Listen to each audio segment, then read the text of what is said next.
Welcome back. In the test tube, we have a solution of sodium carbonate. The AQ next to the formula stands for aqueous, which means the sodium carbonate is dissolved in water. Now I'm going to add a few drops of aqueous ferric chloride to the sodium carbonate solution. Note the brown precipitate that forms. A precipitate is a solid product that forms upon mixing two solutions. Here is the chemical equation for that reaction. The S here stands for solid. As you might guess, if we had a G, it would represent gas, and L, liquid. Now, although this is a chemical equation, it's not a balanced chemical equation. Here you see the number of atoms of each element on both sides of the equation. Notice you have two sodiums on the left when you begin. We know this because of this too. But you have only one sodium on the right when the reaction is complete. Well, we know from the law of conservation of matter that we can't end with a different number of atoms of sodium than we started with. The same can be said for any element. In fact, none of the elements are balanced here. Therefore, we need to learn how to balance this unbalanced equation. We'll come back to this particular one at the end of the lesson. For now, let's start with an easier one. Let's say we have hydrogen gas. Recall, hydrogen is one of the diatomic molecules, H2. It can react with oxygen, another diatomic molecule, to produce water vapor. The substances appearing on the left of the arrow are called reactants. Those on the right are called products. In this case, water is the only product. On the reactant side, we have two hydrogen atoms and two oxygen atoms. On the product side, we have two hydrogen atoms, but only one oxygen atom. So we need to balance the equation. Now the first thing I'm going to show you is the wrong thing to do. You can't just slap a 2 as the subscript on the oxygen. You can't change the subscripts when balancing an equation. Yes, if you added a 2 as a subscript on the oxygen, that makes 2 oxygens on the left and 2 on the right. The problem is you just changed the product from water, H2O, to hydrogen peroxide, H2O2. And the product was water, not hydrogen peroxide. To emphasize this key point, I'm going to turn it over briefly to my assistant, Sammy the Science Dog. Never change the subscripts when trying to balance a chemical equation. Okay, back to where we were. So, how do we balance an equation? We balance an equation by adding coefficients, numbers which appear in front of a formula. So let's put a 2 in front of H2O. What this does is now make 2 oxygens on the right. That is, this coefficient of 2 times the 1 that is presumed to be here is equal to 2. Now the 2 on the right balances the 2 oxygen on the left. Oxygen is balanced. But now you're thinking, wait a minute, we screwed up the hydrogens. There are now 4 hydrogens on the right because this 2 times this 2 equals 4, which no longer balances the 2 hydrogens on the left.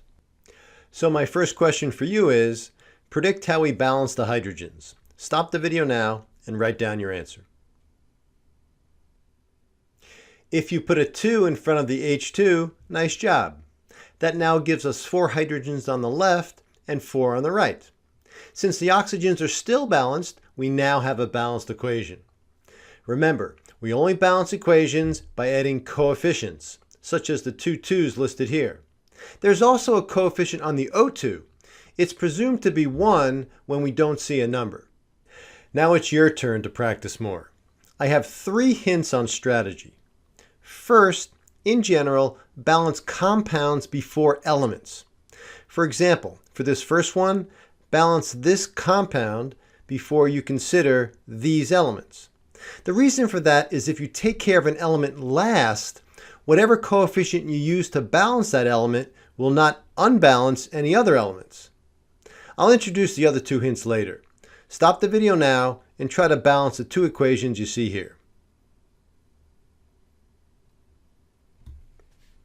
Okay, for this first one, like before, I'm first going to show you the wrong thing to do. Remember, do not change the subscripts. Okay. Now, if you added a 2 in front of HCl like this, that's correct. Now it's correctly balanced. For the next one, again I'm going to start by doing the wrong thing. I've seen students actually try to squeeze a number between the two elements like I've shown here. Don't ever do that either. Okay. This one can be balanced by adding the 2 in front of silver chloride, and then adding a 2 in front of silver. Notice how we saved an element for last. Okay, give these two a shot. Stop the video now.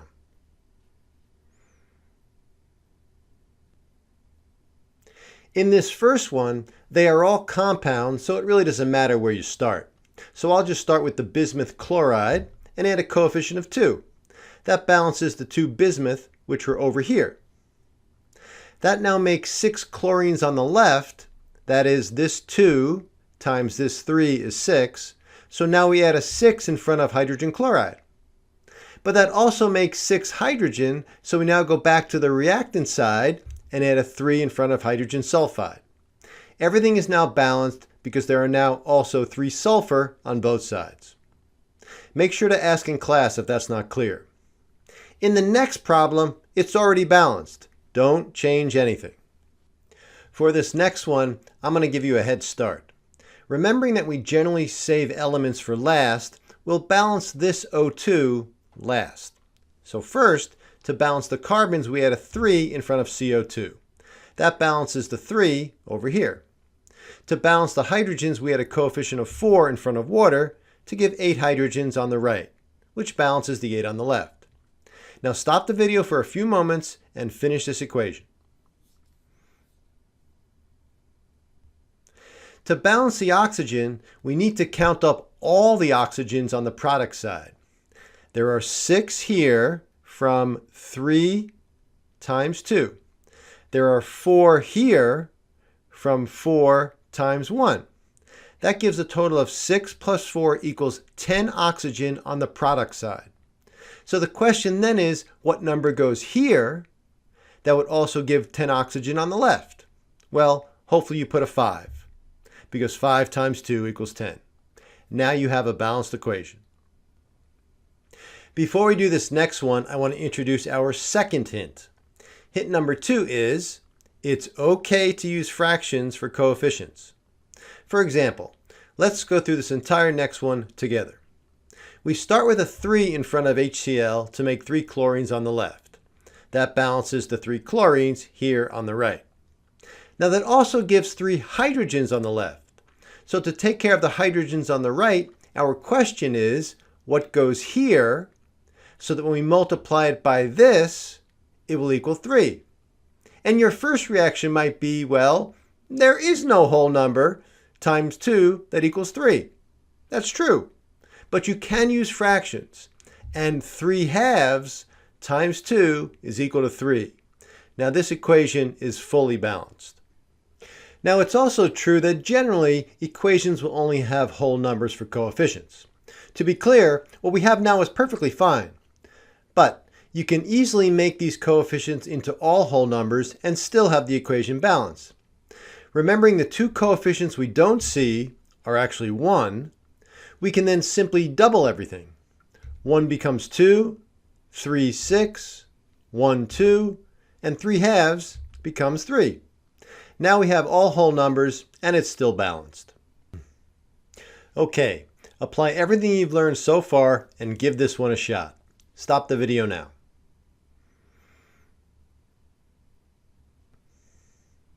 All right, we're going to save this O2 for last since it's an element.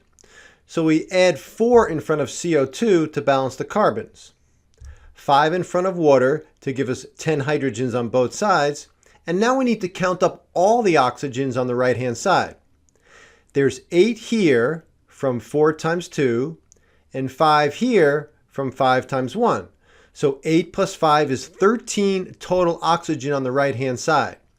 So to balance the oxygen, hopefully you put 13 halves in front of O2 because 13 halves times 2 is equal to 13. Now it's balanced, and feel free to leave this answer just the way it is. However, since you're most likely to see only whole number coefficients, you can double everything. change 1 to 2, 13 halves to 13, 4 to 8, and 5 to 10. Now it has all whole numbers and it's still balanced. Now for your third and final hint. It relates to equations which contain polyatomic ions. Hint number 3 is balance polyatomic ions as complete units, not as individual elements. For example, consider the reaction you see here. The best way to balance this is to recognize you have a sulfate ion on the left. Recall sulfate is SO4 2-, and you have a sulfate ion on the right. When you have this situation with the same polyatomic ion on both sides, balance that SO4 group as a complete unit, not as sulfur and oxygen individually. Let me show you what I mean. Here's that same equation. First, we had a coefficient of 2 in front of the aluminum hydroxide.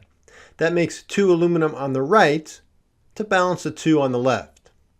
But now I want you to think of the oxygen and the hydrogen in aluminum hydroxide, not as individual elements, but as part of a hydroxide unit. This would make 6 hydroxides on the right. 6 because the coefficient of 2 is multiplied by the subscript of 3. Now predict how we can finish balancing this equation, starting with adjusting the left side of the equation in order to balance the hydroxides. Stop the video now. We put 6 in front of the potassium hydroxide to make 6 hydroxides on the left to balance those on the right. However, it also makes 6 potassium. So hopefully you recognized you need a 3 in front of the potassium sulfate. But this also makes 3 sulfates, those SO4 groups. But this is good though, because there are already 3 sulfates on the left-hand side of the equation.